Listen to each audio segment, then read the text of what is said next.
الحمدللہ رب العالمین والصلاة والسلام علی سید الرسل وخاتم الانبیاء والمرسلین اما بعد فاعوذ باللہ من الشیطان اللعین الرجیم بسم اللہ الرحمن الرحیم قال النبی صلی اللہ تعالی علیہ وآلہ وبارک وسلم قل لا اسألکم علیہ اجرا الا المودۃ فی القربى آمنت باللہ صدق اللہ مولانا العظیم وصدق رسولہ النبی الکریم الامین ونحن علی ذلک لمن الشاہدین والشاکرین والحمدللہ رب العالمین کی محمد سے وفا تو نے تو ہم تیرے ہیں، یہ جہاں چیز ہے کیا لوح و قلم تیرے ہیں۔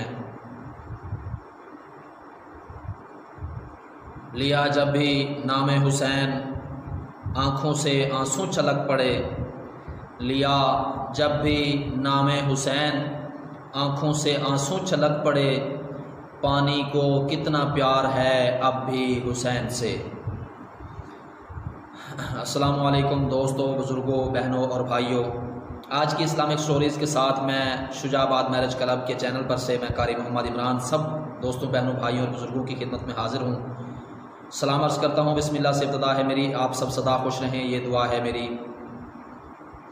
دوستو، آج ہم اسلامک سٹوریز کے حوالے سے چوتھی قسط بیان کرنے جا رہے ہیں۔ دعا ہے اللہ تبارک و تعالی غلطی معاف فرمائے اور اللہ تبارک و تعالی اپنے حبیب کے صدقے عمل کی توفیق عطا فرمائے، آمین۔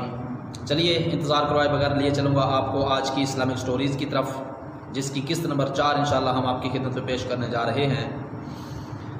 اور یہ جو چوتھی قسط ہے، امام مسلم بن عقیل علیہ السلام کے 2 صاحبزادوں کے بارے میں ہے، جو کہ تیسری سٹوری سے ریلیٹڈ ہے۔ آج خانوادہ نبوت کے چشم و چراغ حضرت امام مسلم رضی اللہ تعالیٰ عنہ کے مقدس خون سے کوفہ کی سرزمین سرخ ہو گئی تھی۔ نبی زادے کے خیر مقدم کے لیے آنکھوں کا فرش بچھانے والی آبادی اب اس کی تڑپتی ہوئی لاش کے سامنے کھڑی مسکرا رہی تھی۔ تلواروں کی دھار، برچھیوں کی انی اور تیروں کی نوک پر اب بھی خون کے نشانات موجود تھے۔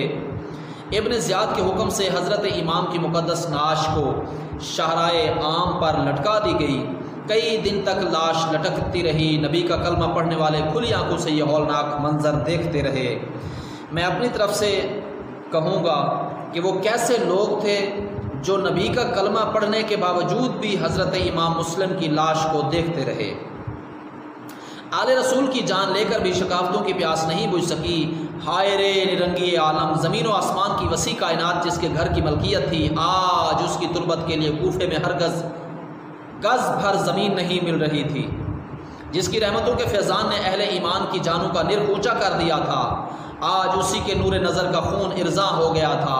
شرم سے سورج نے منہ چھپا لیا، فضاؤں نے سوگ کی چادر اوڑھ لی، اور جب شام آئی تو کوفہ ایک بھیانک تاریکی میں ڈوب گیا تھا۔ مہمان کے ساتھ دغا قیامت تک کے لیے ضرب المثل بن گئی تھی۔ شکاوتوں کی انتہا ابھی نہیں ہوئی تھی۔ جور و ستم کی وادی میں بدبختیوں کا گھنا اندھیرا اور بڑھتا جا رہا تھا۔ اچانک رات کے سناٹے نے ابن زیاد کی حکومت کے ایک منادی نے اعلان کیا، مسلم کے دونوں بچے جو ہمراہ آئے تھے کہیں روپوش ہو گئے ہیں۔ حکومت کی طرف سے ہر خاص اور عام کو متنبع کیا جاتا ہے کہ جو بھی انہیں اپنے گھر میں پناہ دے گا اسے عبرتناک سزا دی جائے گی، اور جو انہیں گرفتار کر کے لائے گا اسے انعام و کرام سے مالا مال کیا جائے گا۔ حضرت امام مسلم علیہ السلام کے دونوں یتیم بچے، جن میں سے ایک کا نام محمد جن کی عمر 8 سال تھی اور ایک کا نام ابراہیم جس کی عمر 6 سال تھی، کوفہ کے مشہور عاشق رسول قاضی شری کے گھر میں پناہ گزین تھے۔ حضرت مسلم کے جگر گوشوں کا دردناک انجام نگاہوں کے سامنے ناچنے لگا۔ دیر تک اسی فکر میں غلطاں رہے کہ کسی طرح انہیں ظالموں کے چنگل سے بچایا جائے۔ کافی غور و خوض کے بعد یہ صورت سمجھ آئی کہ راتوں رات بچوں کو کوفے سے باہر منتقل کیا جائے۔ اضطراب کی حالت میں اپنے بیٹے کو آواز دی، نہایت احتیاط کے ساتھ کسی محفوظ راستے سے بچوں کو شہر پناہ کے باہر پہنچا دو۔ رات کو مدینے جانے والا ایک قافلہ آبادی کے قریب سے گزر رہا تھا، انہیں کسی طرح ان کے ساتھ بیٹا لگا دینا۔ زاد راہ مکمل ہو جانے کے بعد رخصت کے لیے دونوں بچوں کو سامنے بلایا۔ جو ہی ان پر نظر پڑی، فرط غم سے آنکھیں بھیگ گئیں، ضبط کا پیمانہ چھلک اٹھا، منہ سے ایک چیخ نکلی اور بےتاب ہو کر دونوں بچوں کو سینے سے لگایا، پیشانی چومی، سر پہ ہاتھ رکھا اور سکتے کی عالم میں دیر تک دم بخود رہے۔ باپ کی شہادت کا واقعہ بچوں سے ابھی دور رکھا گیا تھا، انہیں نہیں بتایا گیا تھا کہ خود اب ان کی گردنیں بھی خون آشام تلواروں کی زد پر ہیں۔ قاضی شریف کی اس کیفیت پر بچے حیرت سے ایک دوسرے کا منہ تکنے لگے۔ بڑے بھائی نے حیرانی کے عالم میں پوچھا، ہمیں دیکھ کر کریائے بے اختیار کی وجہ سمجھ نہیں آ رہی؟ اچانک اتنی رات کو ہمیں پاس بلا کر سروں پر شفقت کا ہاتھ رکھنا بے سبب نہیں ہے۔ اس طرح کی پھوٹ پڑنے والی ہمدردی تو ہمارے خاندان میں یتیموں کے ساتھ کی جاتی ہے۔ تیز نشتر کی طرح دل میں آر پار ہونے والا جملہ ابھی ختم نہیں ہو پایا تھا کہ پھر فضا میں اچانک ایک چیخ بلند ہوئی اور قاضی شریف نے برستی ہوئی آنکھوں کے ساتھ گلوگیر آواز میں بچوں کو جواب دیا، گلشن رسول کے مہکتے گنچو، کلیجہ منہ کو آ رہا ہے، زبان میں تاب گویائی نہیں ہے، کس طرح خبر دوں کہ تمہارے ناز کا چمن اجڑ گیا اور تمہاری امیدوں کا آشیانہ دن دہاڑے ظالموں نے لوٹ لیا۔ ہائے تم پردیس میں یتیم ہو گئے، تمہارے باپ کو کوفیوں نے شہید کر ڈالا اور اب تمہاری ننھی جان بھی خطرے میں ہے۔ آج شام ہی خون کے پیاسے تمہاری تلاش میں ہیں، ننگی تلواریں لیے ہوئے حکومت کے جاسوس تمہارے پیچھے لگ گئے ہیں۔ یہ خبر سن کر بچے ہیبت اور خوف سے کانپنے لگے، ننھا سا کلیجہ سہم گیا، پھولوں کی شاداب پنکھڑی مرجھا گئی، منہ سے ایک چیخ نکلی اور غش کھا کر زمین پر گر پڑے۔ ہائے رے تقدیر کا تماشا، ابھی چند ہی دن ہوئے ماں کی مامتا نے پیار کی ٹھنڈی چھاؤں میں مدینے سے رخصت کیا تھا، ناز اٹھانے کے لیے باپ کی شفقتوں کا قافلہ ساتھ ساتھ چل رہا تھا۔ اب نہ باپ کا دامن ہے کہ پکڑ کر مچل جائیں، نہ ماں کی آنچل ہے کہ سہم جائیں تو منہ چھپا لیں۔ کچی نیند سو کر اٹھنے والے اب کسے آواز دیں؟ کون ان کی پلکوں کا آنسو اپنی آستین میں جذب کرے؟ ان کی وہ نازک پنکھڑی جو شبنم کا بار بھی نہیں اٹھا سکتی، آج اس پر غم کے پہاڑ ٹوٹ پڑے ہیں۔ پردیس میں ننھی جانوں کے لیے باپ کی شہادت ہی کی خبر کیا کم تھی کہ اب خود اپنی جان کے لالے پڑ گئے تھے۔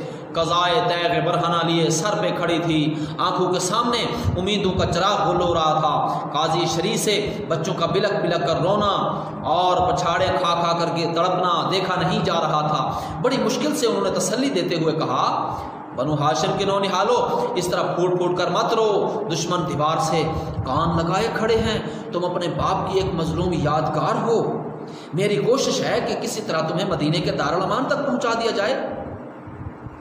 اسی وقت رات کے سناٹے میں تم دونوں ہمارے بیٹے کے ہمراہ کوفے سے باہر نکل جاؤ، جو قافلہ مدینے کی طرف جا رہا ہے اس میں شامل ہو جاؤ، اپنے نانا جان کے جوار رحمت میں پہنچ کر ہماری طرف سے درود و سلام کا نذرانہ بھی پیش کر دینا۔ اچھا اب جاؤ، خدا حافظ، اللہ تمہیں اپنی حفظ و امان میں رکھے، آمین۔ بھیگی پلکوں کے سائے میں قاضی شریف نے بچوں کو رخصت کیا۔ پاسبانوں اور جاسوسوں کی نگاہوں سے چھپ چھپ کر قاضی شریف کے بیٹے نے بحفاظت تمام انہیں کوفہ کے شہر پناہ کے باہر پہنچا دیا۔ سامنے کچھ ہی فاصلے پر ایک گزرتے ہوئے قافلے کی گرد نظر آئی، انگلی کے اشارے سے بچوں کو دکھلایا۔ اشارہ پاتے ہی تیزی سے بچے قافلے کی طرف دوڑے اور نگاہوں سے اوجھل ہو گئے۔ رات کا وقت، دہشت خیز سناٹا، بھیانک اندھیرا، خوف اور ہیبت میں ڈوبا ہوا ماحول، اور آغوش مادر کی تازہ بچھڑی ہوئی دو ننھی جانیں۔ نہ ہاتھ میں عقل و شعور کا چراغ نہ تھا، نہ ساتھ میں کوئی رفیق اور نہ ہی کوئی رہبر۔ تھوڑی دور چل کر بیچارے راستہ بھول گئے۔ ہائے رے گردش ایام، کل تک جن لاڈلوں کا قدم پھولوں کی سیج پر تھا، آج انہی کی راہ میں کانٹوں کی برچھیاں کھڑی تھیں، جو اپنے نانا جان کے مزار تک بھی باپ کی انگلیوں کا سہارا لیے بغیر نہیں جا سکتے تھے۔ آج وہ یک و تنہائی دشت غربت میں بھٹک پھر رہے تھے۔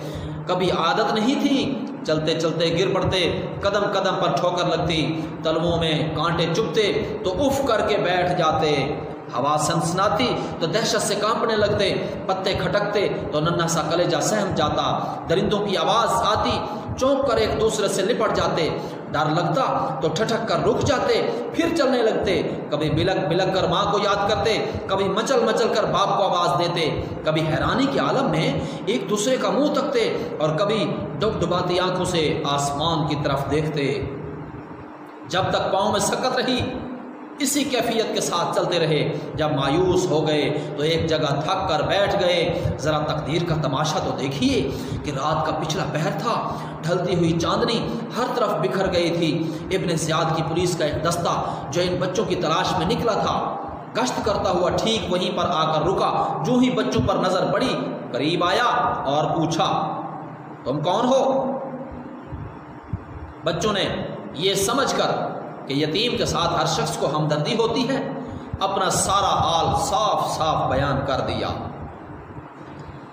ہائے رے بچپن کی معصومی، ان بھولے بھالے نونہالوں کو کیا خبر تھی کہ وہ خون کے پیاسوں کو اپنا پتہ بتا رہے ہیں۔ یہ معلوم ہونے کے بعد کہ یہی حضرت مسلم کے دونوں بچے ہیں، جلادوں نے انہیں گرفتار کیا، مشقیں کسی اور گھسیٹتے ہوئے اپنے ہمراہ لے چلے۔ یہ دردناک منظر دیکھ کر ڈوبتے ہوئے ستاروں کی آنکھیں چھپک گئیں، چاند کا چہرہ فک ہو گیا۔ شدت کرب سے ابن عقیل کے یتیم بلبلا اٹھے، دل دہلا دینے والی فریاد صحرا میں گونج اٹھی، ہم بن باپ کے بچے ہیں، ہماری یتیمی پر رحم کرو۔ رات بھر چلتے چلتے پاؤں میں چھالے پڑ گئے، ہماری مشقیں کھول دو، اب اذیت برداشت کرنے کی سخت باقی نہیں ہے۔ نانا جان کا واسطہ ہمارے گھائل جسم پر ترس کھاؤ، سنسان جنگل میں یتیموں کی فریاد سن لو۔ اس نالے درد سے دھرتی کا کلیجہ ہل گیا، لیکن سنگ دل اشقیاء ذرا بھی متاثر نہیں ہوئے۔ ترس کھانے کی بجائے ظالموں نے فرط غم میں پھول جیسے رخساروں پر تماچا مارتے ہوئے کہا تمہاری تلاش میں کئی دن سے آنکھوں کی نیند اڑ گئی ہے، کھانا پینا حرام ہو گیا ہے اور تم راہ فرار اختیار کرنے کے لیے جنگل جنگل چھپتے پھر رہے ہو۔ جب تک تم کیفر کردار تک نہیں پہنچ جاتے تم پر کوئی رحم نہیں کیا جائے گا۔ تماچوں کی ضرب سے نور کے سانچے میں ڈھلی ہوئی صورتیں ماند پڑ گئیں، چہرے پر انگلیوں کے نشانات ابھر آئے۔ رونے کی بھی اجازت نہیں تھی کہ دل کا بوجھ ہلکا ہو جاتا۔ ایک گرفتار پنچھی کی طرح سسکتے، لرزتے، کانپتے، سر جھکاتے، شکنجے میں کسے قدم قدم پر جفاکاروں کے ظلم و ستم کی چوٹ کھاتے رہے۔ اب امیدوں کا چراغ گل ہو چکا تھا، دل کی آس ٹوٹ چکی تھی، سب کو آواز دے کر تھک چکے تھے، کہیں سے کوئی چارہ گر نہیں آیا۔ بالآخر ننھا سا دل مایوسیوں کے ساتھ اتھاگر ساگر میں ڈوب گیا۔ اب موت کا بھیانک سایہ دن کے اجالے میں نظر آ رہا تھا۔ اسی عالم یاس میں وہ کشاں کشاں کوفہ کی طرف بڑھ رہے تھے۔ اپنے مستقر پر پہنچ کر سپاہیوں نے ابن زیاد کو خبر دی، حکم ہوا بچوں کو قید خانے میں ڈال دیا جائے اور جب تک دمشق سے کوئی اطلاع نہیں آ جاتی کڑی نگرانی رکھی جائے۔ حکومت کے سپاہی ابن زیاد کی ہدایت کے بموجب دونوں بچوں کو داروغہ جیل کے حوالے کر کے چلے گئے۔ داروغہ نہایت شریف النفس اور دل نثار اہل بیت تھا۔ اس نے نہایت عقیدت اور محبت کے ساتھ ہاشمی شہزادوں کی راحت اور آسائش کا انتظام کیا۔ دوپہر رات گزر جانے کے بعد اپنی جان پر کھیل کر اس نے دونوں بچوں کو جیل سے باہر نکالا اور اپنی حفاظت میں قادسیہ جانے والی سڑک پر انہیں پہنچا کر ایک انگوٹھی دی اور اپنے بھائی کا پتہ بتاتے ہوئے کہا قادسیہ پہنچ کر تم اس سے ملاقات کرنا اور بطور نشانی یہ انگوٹھی دکھانا، وہ باحفاظت تمہیں مدینہ پہنچا دے گا۔ یہ کہہ کر اس نے ڈبڈباتی ہوئی آنکھوں سے بچوں کو رخصت کیا۔ قادسیہ کی طرف جانے والا کارواں ابھی کچھ ہی دور کھڑا تھا۔ بچے بے تحاشا اس کی طرف دوڑے، لیکن نوشتہ تقدیر نے پھر یہاں اپنا کرشمہ دکھایا۔ پھر گھٹا کی اوٹ سے نکلا ہوا سورج گہنا گیا، پھر مدینے کے ان ننھے مسافروں کو دشت غربت کی بلاؤں نے آ کے گھیر لیا۔ پھر کچھ دور چل کر راستہ بھٹک گئے، قافلہ نظروں سے اوجھل ہو گیا۔ پھر رات کا وہی بھیانک سناٹا، وہی خوفناک تاریکی، وہی سنسان جنگل، وہی شام غربت کا ڈراؤنا خواب، ہر طرف خون آشام تلواروں کا، پھر وہ قدم قدم پہ دہشتوں کا سایہ۔ چلتے چلتے پاؤں شل ہو گئے، تلوؤں کے آبلے پھوٹ پھوٹ کر بہنے لگے، روتے روتے آنکھوں کا چشمہ سوکھ گیا۔ صبح ہوئی تو دیکھا کہ جہاں سے رات کو چلے تھے گھوم پھر کر وہیں موجود ہیں۔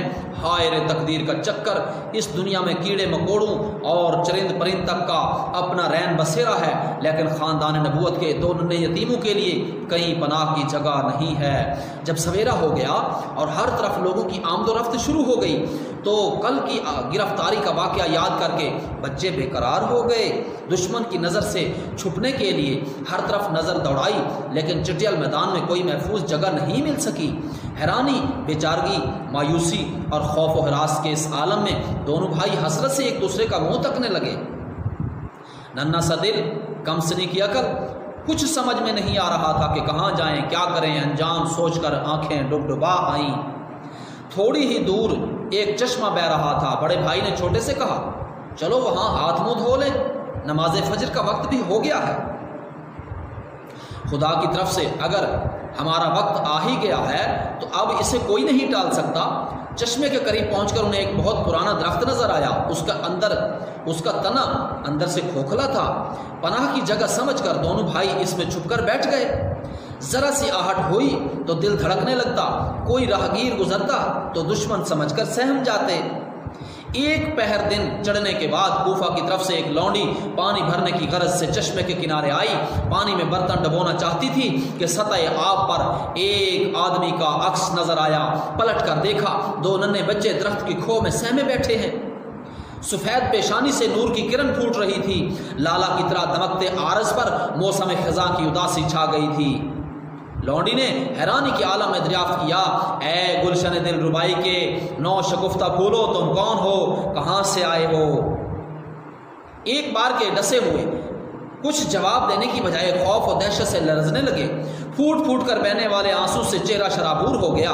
لونڈی نے تسلی آمیز لہجے میں کہا، ناز کے پلے ہوئے لاڈلو، کسی طرح کا اندیشہ نہ کرو، دل سے دہشت نکال دو، یقین کرو میں تمہارے گھر کے بھکارن ہوں، دشمن نہیں ہوں۔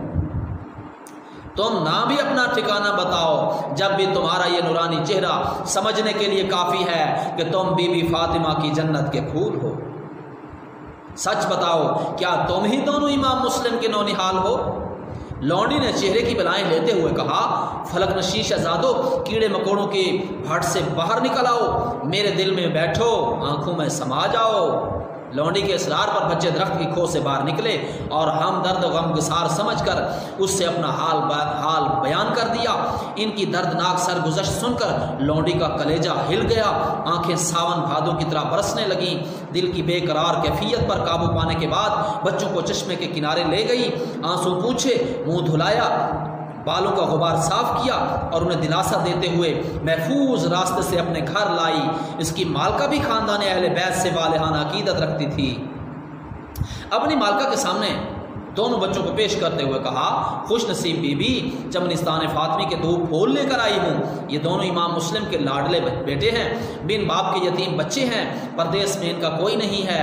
ان کی بے کسی اور یتیمی پر ترس کھانے کی بجائے ظالم اب ان بے گناہوں کے خون کے در پہ ہیں۔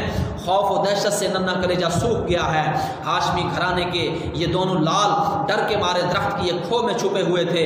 بی بی، سورج سوا نیزے پہ آ گیا ہے، لیکن گہواراؤں مادر سے نکلے ہوئے ان شیرخوار بچوں کے منہ میں ایک کھیل بھی اب تک نہیں پڑی ہے۔ مالکہ یہ سارا ماجرا سن کر تڑپ گئی، گریہ بے اختیار سے اس کے آنچل کا دامن بھیگ گیا۔ وارفتگی یہ شوق میں بچوں کو گود میں بٹھا لیا، چہرے کی بلائیں لیں، سر پہ ہاتھ پھیرا اور نہلا دھلا کر کپڑے بدلوائے، آنکھوں میں سرما لگایا، زلفیں سنواری اور کھلا پلا کر ایک محفوظ کوٹھڑی میں آرام کرنے کے لیے بستر لگا دیا۔ قدم قدم پر شفقت و پیار کا پھوٹتا ہوا سیلاب دیکھ کر غریب الوطن بچوں کو ماں یاد آ گئی۔ یکا یک مامتا کی گود کا پلا ہوا ارمان مچل اٹھا، بےتاب ہو کر رونے لگے۔ پھول جیسے رخساروں پر ڈھلتے ہوئے آنسو دیکھ کر مالکہ بے چین ہو گئی، دوڑ کر سینے سے لپٹا لیا، اپنے آنچل کے پلو سے آنسو پوچھے اور تسلی دیتے ہوئے کہا، آنکھ کے تارو، اس گھر کو اپنا ہی گھر سمجھو، تمہارے قدموں پر میری جان نثار، میرے صدقے میں، میری روح صدقے میں جب تک زندہ ہوں گی تمہارا ہر ناز اٹھاؤں گی۔ تمہارے قدم قدم سے میرے ارمانوں کا چمن کھل گیا ہے، میرے آنگن میں چما چم نور کی بارش ہو رہی ہے۔ رات کی بھیانک سیاہی ہر طرف پھیل گئی تھی۔ امام مسلم کے یتیم بچوں کی تلاش میں حکومت کے جاسوس اور دنیا کے لالچی کتے جگہ جگہ گلی گلی پھر رہے تھے۔ کافی دیر تک گھر کی مالکہ اپنے شوہر حارث کے انتظار میں جاگتی رہی۔ ایک پہر رات ڈھل جانے کے بعد وہ ہانپتا کانپتا گھر پہنچا۔ بیوی نے یہ حال دیکھ کر اچھمبے سے پوچھا، آج اتنے پریشان اور بے حال کیوں نظر آتے ہو؟ کچھ دم لینے کے بعد جواب دیا، تمہیں شاید خبر نہیں ہے کہ باغی مسلم کے ہمراہ اس کے 2 بچے بھی آئے تھے۔ کئی دن تک وہ کوفہ میں روپوش رہے، پرسوں صبح مدینے کی طرف جانے والے راستے کے قریب انہیں گرفتار کر کے جیل میں ڈال دیا گیا تھا۔ کل رات کے کسی حصے میں داروغہ جیل کی سازش سے وہ فرار ہو گئے۔ ابن زیاد کی طرف سے عام منادی کر دی گئی ہے کہ جو انہیں پکڑ کر لائے گا اسے منہ مانگا انعام دیا جائے گا۔ وقت کا سب سے بڑا اعزاز حاصل کرنے کے لیے اس سے زیادہ زرعی موقع اب ہاتھ نہیں آئے گا بیگم۔ صبح سے انہی بچوں کی تلاش میں سرگرداں ہوں، دوڑتے دوڑتے برا حال ہے، اب تک کوئی سراغ نہیں لگ رہا ہے۔ حارث کی بات سن کر بیوی کا کلیجہ دھک سے ہو گیا، دل ہی دل میں پیچ و تاب کھانے لگی۔ مسحور کر لینے والی ایک ادائے دل برانہ کے ساتھ اس نے اپنے شوہر کو سمجھانا شروع کیا۔ ابن زیاد آل رسول کا خون ناحق بہا کر اپنی عاقبت برباد کر رہا ہے، دنیا کی آسائش چند روزہ ہے، انعام کے لالچ میں جہنم کا ہولناک عذاب مت خریدیے۔ بیوی نے اپنے خاوند کو سمجھایا، ذرا اپنے دل پر ہاتھ رکھ کر سوچئے، کل میدان حشر میں رسول خدا کو ہم کیا منہ دکھائیں گے؟ حارث کا دل پوری طرح سیاہ ہو چکا تھا، بیوی کی باتوں کا کوئی اثر اس کے دل پر نہیں ہوا، اس کا دل شیطان کے شکنجے میں مکمل پھنس چکا تھا۔ جھنجھلاتے ہوئے جواب دیا، نصیحت کرنے کی ضرورت نہیں ہے، عاقبت کا نفع نقصان میں خود سمجھتا ہوں، میرا ارادہ اٹل ہے، اپنی جگہ سے کوئی بھی مجھے نہیں ہٹا سکتا۔ سنگ دل شوہر کی نیت بد معلوم ہونے کے بعد منٹ منٹ پر دل دھڑک رہا تھا کہ مبادا ظالم کو کہیں بچوں کی بھنک نہ لگ جائے، اس لیے جلد ہی اسے کھلا پلا کر سلا دیا، اور جب تک نیند نہیں آ گئی بالیں پر بیٹھی اسے باتوں میں بہلاتی رہی۔ جب وہ سو گیا تو دبے پاؤں اٹھی اور بچوں کی کوٹھڑی میں تالا ڈال دیا۔ فکر سے آنکھوں کی نیند اڑ گئی تھی، رہ رہ کر دل میں ہوک اٹھتی تھی، ہائے اللہ، عرم نبوت کے ان راج دلاروں کو کچھ ہو گیا تو حشر کے میدان سیدہ کو کیا منہ دکھاؤں گی؟ دنیا قیامت تک میرے منہ پر تھوکے گی کہ میں نے نبی زادوں کے ساتھ دغا کی، دھوکہ کیا، انہیں جھوٹا دلاسا دے کر مقتل کی راہ گزر سے تک لے آئی۔ میرے عشق پارسا کا سارا بھرم لٹ گیا، میرے حسین خوابوں کا تار تار بکھر گیا۔ ہائے افسوس، اس گھر کو معصوم بچے اپنا ہی گھر سمجھ رہے ہوں گے، کہیں یہ راز فاش ہو گیا تو ان کے ننھے دل پر کیا گزرے گی، وہ مجھے اپنے تئیں کیا سمجھیں گے؟ لیکن میرے دل کا حال تو خدا اور اس کے رسول سے چھپا ہوا نہیں ہے، کچھ بھی ہو جیتے جی لاڈلوں کی جان پر کوئی آفت نہیں آنے دوں گی۔ یا اللہ، مجھے اپنے محبوبوں کے عشق میں ثابت قدم رکھ، ان کے آنسوؤں کا گوہر ٹپکنے سے پہلے میرے جگر کا خون ارزاں کر دے۔ رات کا پچھلا پہر تھا، کوفے کی بد نصیب آبادی پر ہر طرف نیند کی خاموشی چھائی ہوئی تھی۔ حارث بھی اپنے گھر میں بے خبر سو رہا تھا، دونوں بچے بند کوٹھڑی میں محو خواب ناز تھے کہ اسی درمیان انہیں ایک نہایت دردناک اور ہیجان انگیز خواب دیکھا۔ چشمہ کوثر کی سفید موجوں میں نور کی کرن پھوٹ رہی ہے، باغ فردوس کی شاہراہوں پر چاندنی کا غلاف بچھا دیا گیا ہے، قریب ہی کچھ فاصلے پر شہنشاہ کونین مولائے کائنات حضرت سیدنا علی المرتضیٰ شیر خدا حضرت حیدر اور ان کے ساتھ بنت رسول سیدہ خاتون جنت سیدہ فاطمہ الزہرا سلام اللہ علیہا اور شہید مظلوم حضرت امام مسلم بن عقیل جلوہ فرما ہیں۔ دونوں بچوں پر نظر پڑتے ہی سرکار نے امام مسلم سے مخاطب ہو کر فرمایا، مسلم تم خود تو آ گئے اور جور و ستم کا نشانہ بننے کے لیے ہمارے جگر پاروں کو اشقیاء کے ہاتھوں میں چھوڑ آئے۔ حضرت مسلم نے نیچی نگاہ کیے جواب دیا، وہ بھی پیچھے پیچھے آ رہے ہیں، حضور بہت قریب آ چکے ہیں، بس 2-4 قدم کا فاصلہ رہ گیا ہے، خدا نے چاہا تو کل سورج طلوع ہوتے ہی وہ دامن رحمت کی ٹھنڈی ٹھنڈی چھاؤں میں مچل رہے ہوں گے۔ یہ خواب دیکھ کر دونوں بھائی چونک پڑے، بڑے نے چھوٹے کو جھنجھوڑتے ہوئے کہا، اب سونے کا وقت نہیں ہے، ہماری شب زندگی کی سحر ہو گئی۔ یہ خواب دیکھ کر دونوں بھائی اٹھے، چھوٹے بڑے نے کہا، بھیا اٹھو، بابا جان نے خبر دی ہے کہ اب ہم چند گھنٹے کے مہمان ہیں، حوض کوثر پر نانا حضور ہمارے انتظار میں کھڑے ہیں، دادی اماں نہایت بے تابی کے ساتھ ہماری راہ دیکھ رہی ہیں، بھیا صبر کرو، اب دشمنوں کی خون آشام تلواروں کی زد سے بچنا نہایت مشکل ہے، اب مدینے لوٹ کر جانا نصیب نہیں ہوگا، ہائے امی جان اب آخری وقت بھی ملاقات نہ ہو سکے گی۔ چھوٹے بھائی نے ڈبڈباتے ہوئے جواب دیا، بھائی جان میں نے بھی اسی طرح کا خواب دیکھا ہے، کیا سچ مچ ہم لوگ کل صبح کو قتل کر دیے جائیں گے؟ ایک دوسرے کو ذبح ہوتے ہم کیسے دیکھیں گے بھیا؟ یہ کہہ کر دونوں بھائی ایک دوسرے سے گلے میں باہیں ڈال کر لپٹ گئے اور پھوٹ پھوٹ کر رونے لگے۔ قضا بھی طاق ہی میں تھی، نالے بے اختیاری کی آواز سے جلاد حارث کی آنکھ کھل گئی۔ سوتی ہوئی قیامت جاگ اٹھی، یہ بچوں کے رونے کی آواز کہاں سے آ رہی ہے؟ صورتحال کی نزاکت سے بیوی کا کلیجہ سوکھ گیا۔ اس نے ٹالتے ہوئے جواب دیا، سو جائیے، کہیں پڑوس کے بچے رو رہے ہوں گے۔ سنگ دل نے تیور بدل کر کہا، پڑوس میں نہیں ہمارے گھر سے یہ آواز آ رہی ہے، ہو نہ ہو یہ مسلم کے بچے ہیں جن کی تلاش میں کئی دن سے میں سرگرداں ہوں۔ یہ کہتے ہوئے اٹھا اور اس کی کوٹھڑی کے پاس جا کر کھڑا ہو گیا۔ تالا توڑ کر اندر جا کر دیکھا تو دونوں بچے روتے روتے بے حال ہو گئے تھے۔ کرخت لہجے میں پوچھا، تم کون ہو؟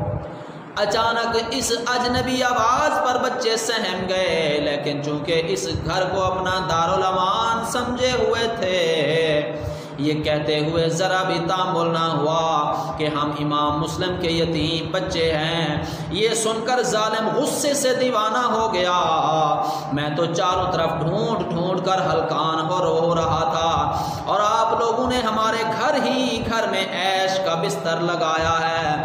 یہ کہتے ہوئے آگے بڑھا اور نہایت بے رحمی کے ساتھ ان ننھے یتیموں کے رخساروں پر تمانچے برسانا شروع کیے۔ شدت کرب سے دونوں بھائی بلا اٹھے۔ بے تحاشا بیوی دوڑی اور یہ کہتے ہوئے درمیان میں حائل ہو گئی، ارے ظالم یہ کیا کر رہا ہے؟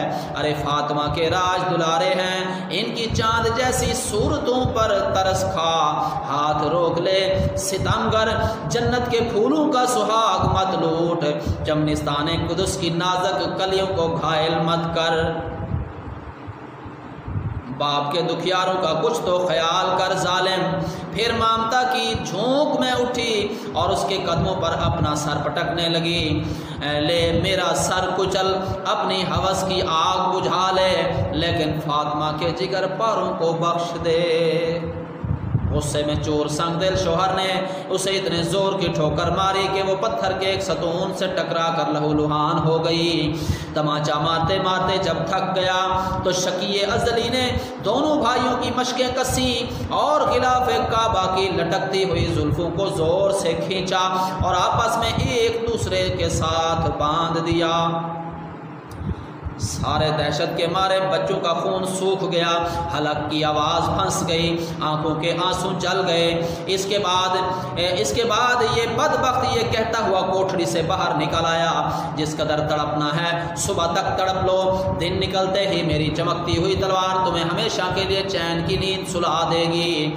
دروازہ مقفل تھا، اندر کا حال خدا جانے، ویسے بھی ننھی جانوں میں اب تاب ہی کہاں تھی کہ نالوں کا شور بلند ہوتا۔ البتہ زندہ کی کوٹھڑی سے تھوڑے وقفے پر آہستہ آہستہ کر رہنے کی آواز آ رہی تھی، بلا لو قیامت کو، بلا لو قیامت کو، بڑا ناز ہے اسے مناظر کی ہولناکی پر، سوا نیزے والے آفتاب کی روشنی میں وہ بھی سیدہ کے شیر خوار بچوں کی اسیری کا تماشا دیکھ لے، اور ذرا محشریوں کو بڑھ کر آواز دو، وہ بھی گواہ ہو جائیں کہ جس محمد عربی کے اشارہ ابرو پر کل ان کی بیڑیاں ٹوٹ کر گرنے والی ہیں، آج انہی کی گود کے لاڈلے زنجیروں میں سسک رہے ہیں۔ ہائے رے مقام بلند کی قیامت آرائیاں، بڑے بڑے لالا رخوں، مہجبینوں اور گل رویوں کا نگار خانہ جمال تو نے دن دہاڑے لوٹ لیا، اور تیرے خلاف کہیں واویلا اور فریاد بھی نہیں ہو سکی۔ ارمانوں کے خون کی سرخیاں لیے لرزتی کانپتی سحر طلوع ہوئی، گھنے بادلوں کی اوٹ میں منہ چھپائے سورج نکلا، جو ہی دشمن ایمان نے اپنی خون آشام تلوار اٹھائی، زہر میں بجھا ہوا خنجر سنبھالا اور خونخوار درندے کی طرح کوٹھڑی کی طرف لپکا۔ نیک بخت بیوی نے دوڑ کر پیچھے سے اس کی کمر تھام لی، جفاکار نے اتنے زور سے جھٹکا دیا کہ سر ایک دیوار سے ٹکرا گیا اور آہ کر کے زمین پر گر پڑی۔ بیوی کو گھائل کرنے کے بعد جوش غضب میں دروازہ کھول کر اندر داخل ہوا، ہاتھ میں ننگی تلوار اور چمکتا ہوا خنجر دیکھ کر دونوں بھائی لرز گئے، خوف سے آنکھیں بند ہو گئیں۔ ابھی وہ اس ہولناک دہشت سے کانپ ہی رہے تھے کہ سیاہ بخت نے آگے بڑھ کر دونوں بھائیوں کی زلفیں پکڑیں اور نہایت بے دردی کے ساتھ انہیں گھسیٹتا ہوا باہر لایا۔ تکلیف کی شدت سے بچے بلبلا اٹھے، بچھاڑیں کھا کھا کر اس کے قدموں پر سر پٹکنے لگے، ٹوٹ ٹوٹ کر آہو فریاد کرنے لگے، لیکن سنگ دل کو ترس نہ آنا تھا نہ آیا۔ لہو میں شراب اور پاک دینت بی بی پھر اٹھی اور بپھری ہوئی شیرنی کی طرح گرجتے ہوئے کہا، آخر گھسیٹ کر کہاں لے جا رہا ہے؟ ان بے گناہ مسافروں کو دشمنی تھی تو ان کے باپ سے تھی، 4 دن کے معصوم بچوں سے کیا دشمنی ہے جو تو ان کا خون بہلانے پر تلا ہوا ہے؟ ساری دنیا یتیم بچوں پر ترس کھاتی ہے اور تو رات سے انہیں شکنجے میں کسے ہوئے ہے، تھپڑوں سے مار مار کر تو نے ان کا پھول سا چہرہ لہو لہان کر دیا ہے، رحمتوں کی گھٹا کی طرح لٹکتی ہوئی زلفوں کو تو نے اتنی بے دردی کے ساتھ گھسیٹ رہا ہے کہ بالوں کی جڑوں سے بھی خون بہنے لگ گیا ہے۔ رات سے اب تک مدینے کے یہ نازنین بے آب و دانہ لگاتار تیرے ظلم و ستم کی چوٹ کھا رہے ہیں اور تجھے ان کی کم سنی پر بھی ترس نہیں آتا۔ پردیس میں ان کا کوئی حامی اور مددگار نہیں ہے، اسی لیے بے سہارا سمجھ کر تو نے تڑپا تڑپا کے مار رہا ہے۔ جس نبی کا کلمہ پڑھتا ہے وہ اگر اپنی تربت سے نکل آئیں تو کیا ان کے روبرو بھی ان کے نازنین شہزادوں کے ساتھ تو ایسا ہی سلوک کر سکے گا؟ تیرے بازوں میں بڑا کسبل ہے تو کسی کڑیل جوان سے پنجہ لڑا، دودھ پیتے بچوں پہ کیا اپنی شاذوری دکھلاتا ہے؟ اس کے سینے میں غیرت ایمانی کا جوش ابل پڑا تھا، اپنی جان پر کھیل کر اب وہ رفاقت حق کا آخری فیصلہ کر دینا چاہتی تھی۔ جذبات میں بے قابو ہو کر جیسے ہی بچوں کو اس کے ہاتھ سے چھڑانے کی کوشش کی، اس بدبخت نے ایک بھرپور گھونسا اس کے سینے پہ مار دیا اور وہ غش کھا کر زمین پر گر پڑی۔ لونڈی سامنے آئی تو وہ بھی اس کے تیغ ستم سے گھائل ہوئی، اس کے بعد خچر پر لاد کر دریائے فرات کی طرف چل پڑا۔ رسیوں میں جکڑے ہوئے مسلم یتیم زندانی اب مقتل کی طرف آہستہ آہستہ بڑھ رہے تھے، مایوس چہروں پہ بے بسی کی حسرت برس رہی تھی، دم بدم دل کی دھڑکن تیز ہوتی جاتی تھی، رہ رہ کے بچھڑی ہوئی ماں کی آغوش، شفقت و پیار کا گہوارہ، مدینے کا دارالامان، حجرہ عائشہ میں گیتی کی آخری پناہ کا یاد آ رہی تھی۔ کچلے ہوئے ارمانوں کے ہجوم میں چھوٹے بھائی کی آنکھیں ڈب ڈبا آئیں۔ طویل خاموشی کے بعد اب آنسوں کا تھما ہوا طوفان ابل پڑا۔ بڑے بھائی نے آستین سے آنسوں پوچھتے ہوئے کہا، جان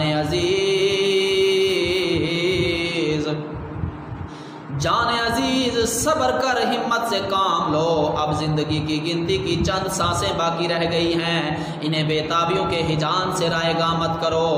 وہ دیکھو دریائے فرات کی سطح پر چشمہ کوثر کی سفید موجیں ہمیں سر اٹھا کر دیکھ رہی ہیں۔ اب اس جہان فانی سے اپنا لنگر اٹھاؤ، چند ہی قدم کے بعد عالم جاوید کی سرحدیں شروع ہو رہی ہیں، بس 2 گھڑی میں ہم اس جفا پیشہ دنیا کی دسترس سے باہر نکل جائیں گے۔ تھوڑی دور چلنے کے بعد دریائے فرات نظر آنے لگا۔ جلاد نے اپنی تلوار چمکاتے ہوئے کہا، سانپ کے بچوں دیکھ لو اپنا مقتل، یہی تمہارا سر قلم کر کے سارے جہان کے لیے ایک عبرتناک تماشا چھوڑ جاؤں گا۔ یہ سن کر بچوں کا خون سوکھ گیا۔ کنارے پہنچ کر شکی ازری نے انہیں خنجر سے اتارا، مشقیں کھولی اور سامنے کھڑا کیا۔ اب دونوں کھلی آنکھوں سے منڈلاتی ہوئی قضا دیکھ رہے تھے، بے بسی کے عالم میں ڈب ڈباتی ہوئی آنکھوں سے آسمان کی طرف تکنے لگے۔ جو ہی تکنے لگے جو ہی بھویں تانے تیور چڑھائے، قتل کے ارادے سے اس نے اپنی تلوار بے نیام کی۔ مظلوم بچوں نے اپنے ننھے ہاتھ اٹھا کر رحم کی درخواست کی۔ اتنے میں ہانپتی کانپتی گرتی پڑتی پیکر وفا بی بی بھی آ پہنچی۔ آتے ہی اس نے پیچھے سے اپنے شوہر کا ہاتھ پکڑ لیا اور عجز درماندہ کی طرح خوشامد کرتے ہوئے کہا، خدا کے لیے اب بھی مان جاؤ، آل رسول کے خون سے اپنا ہاتھ رنگین مت کرو۔ رحم و غم گساری کے جذبے میں ذرا ایک بار آنکھ اٹھا کر دیکھ، بچوں کی ننھی جان سوکھی جا رہی ہے، تلوار سامنے سے ہٹاؤ۔ نفس کا شیطان پوری طرح اس پر مسلط ہو چکا تھا، ساری منت سماجت بیکار گئی۔ غصے میں بھرپور تلوار کا ایک بار بیوی پر چلایا، وہ پیکر ایمان گھائل ہو کر تڑپنے لگی۔ بچے یہ دردناک منظر دیکھ کر سہم گئے۔ اب یہ بدبخت جلاد اپنی خون آلود تلوار لے کر بچوں کی طرف بڑھا، چھوٹے پر وار کرنے ہی والا تھا کہ بڑا بھائی چیخ اٹھا، خدا را پہلے مجھے شہید کر، جان سے زیادہ عزیز بھائی کی جان تڑپتی ہوئی لاش کو نہیں دیکھ سکتا۔ چھوٹے بھائی نے سر جھکاتے ہوئے خوشامد کی، بڑے بھائی کے قتل کا منظر مجھ سے ہرگز دیکھا نہیں جائے گا، خدا کے لیے پہلے میرا سر قلم کرو۔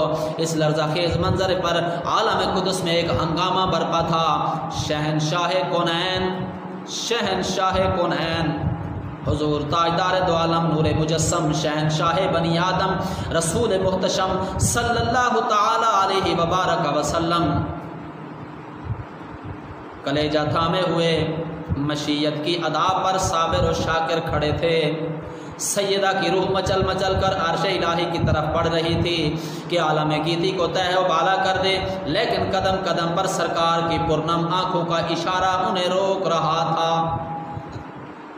حیدر خیبر شکن اپنی تلوار ذوالفقار لیے ہوئے سرکار کی جنبش لب کے منتظر تھے کہ آنے واحد میں جفا شعاروں کو کیفر کردار تک پہنچا دیں۔ روح الامین بال اور پر گرائے دم بخود کھڑے تھے۔ رضوان جنت کوثر و تسنیم کا ساغر لیے انتظار میں کھڑا تھا۔ عالم برزخ ہلچل مچی ہوئی تھی، ملکوت اعلیٰ پر سکتہ تاری تھا کہ ایک مرتبہ بجلی چمکی، ستارہ ٹوٹا اور فضا میں دو ننھی چیخیں بلند ہوئیں۔ مرکز عالم ہل گیا، چشم فلک چھپک گئی، ہوائیں رک گئیں، دھارے تھم گئے اور دھرتی کا کلیجہ پھٹ گیا۔ حیرت کا طلسم ٹوٹا تو امام مسلم کے یتیم بچوں کے کٹے ہوئے سر خون میں تڑپ رہے تھے اور لاشیں دریائے فرات کی لہروں کی گود میں ڈوبتی جا رہی تھی۔ سلام ہو تم پر،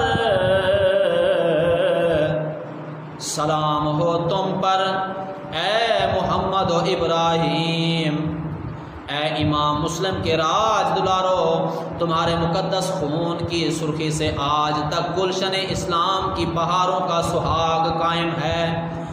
خدائے غافر و قدیر تمہاری ننھی تربتوں پر شام و سحر رحمت و نور کی بارش برسائے۔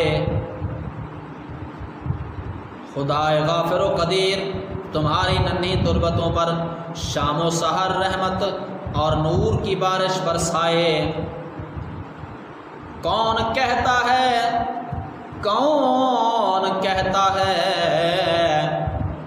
پانی کو ترستے رہے حسین، کون کہتا ہے کہ پانی کو ترستے رہے حسین، اب بھی نام حسین لوں تو آنکھوں سے دریا بہتا ہوا نہ نکلے تو پھر کہنا۔ اللہ تبارک و تعالیٰ کی بارگاہ سے دعا ہے کہ اللہ تبارک و تعالیٰ کئی کروڑہا لعنتیں ان شقی ازلی لوگوں پر بڑھا چڑھا کر اللہ تبارک و تعالیٰ نازل فرمائے، اور دعا ہے رب کائنات کی بارگاہ اقدس سے کہ اللہ تبارک و تعالیٰ ہمیں اہل بیت کی محبت میں جینا مرنا نصیب فرمائے، اور اللہ تبارک و تعالیٰ اپنے محبوب کے صدقے ہمارے کچھ درود و سلام کا نذرانہ اللہ تبارک و تعالیٰ ان کے حق میں اپنی بارگاہ میں قبول فرمائے۔ آمین بجاہ النبی الامین صلی اللہ تعالیٰ علیہ وآلہ وبارک وسلم۔ انشاءاللہ بہت جلد اسلامک سٹوریز کے حوالے سے 5ویں کڑی جو کہ 5ویں قسط انشاءاللہ ہم بہت جلد آپ کی خدمت میں پیش کریں گے۔ تب تک کے لیے اجازت چاہتا ہوں، میں قاری محمد عمران شجاع آباد میرج کلب کے چینل سے اجازت چاہتا ہوں۔ اللہ حافظ، السلام علیکم ورحمۃ اللہ۔